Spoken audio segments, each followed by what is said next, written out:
أعوذ بالله من الشيطان الرجيم. بسم الله الرحمن الرحيم. الرحمن علم القرآن، خلق الإنسان علمه البيان. الشمس والقمر بحسبان، والنجم والشجر يسجدان، والسماء رفعها ووضع الميزان ألا تطغوا في الميزان وأقيموا الوزن بالقسط ولا تخسروا الميزان. والأرض وضعها للأنام فيها فاكهة والنخل ذات الأكمام والحب ذو العصف والريحان. فبأي آلاء ربكما تكذبان؟ خلق الإنسان من صلصال كالفخار، وخلق الجان من مارج من نار. فبأي آلاء ربكما تكذبان؟ رب المشرقين ورب المغربين. فبأي آلاء ربكما تكذبان؟ مرج البحرين يلتقيان بينهما برزخ لا يبغيان. فبأي آلاء ربكما تكذبان؟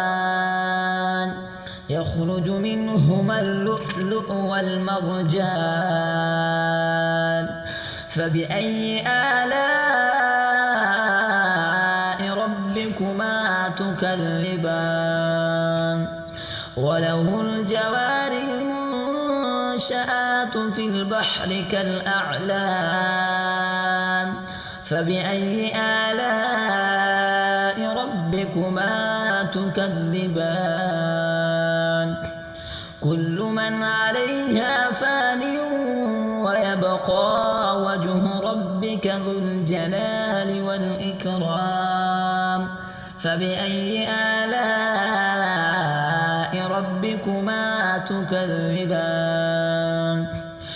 يسأله من في السماوات والأرض كل يوم هو في شأن. فبأي آلاء ربكما تكذبان؟ سنفرغ لكم أيها الثقلان.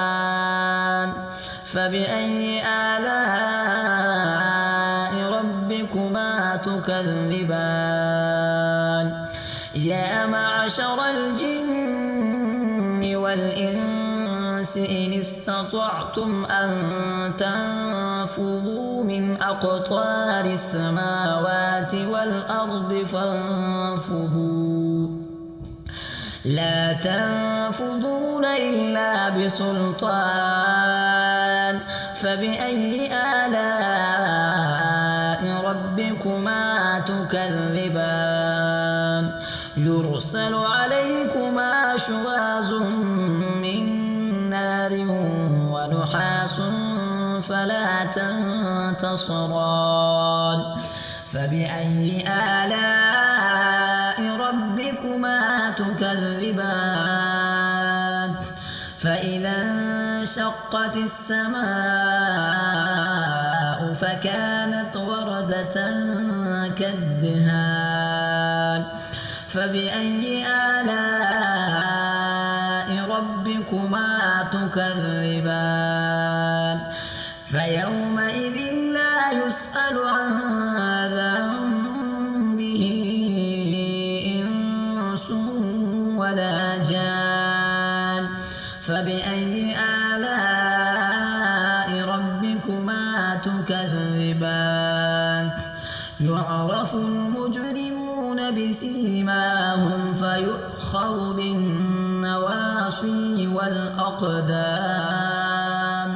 فبأي آلاء ربكما تكذبان هذه جهنم التي يكذب بها المجرمون يطوفون بينها وبين حميم آن فبأي آلاء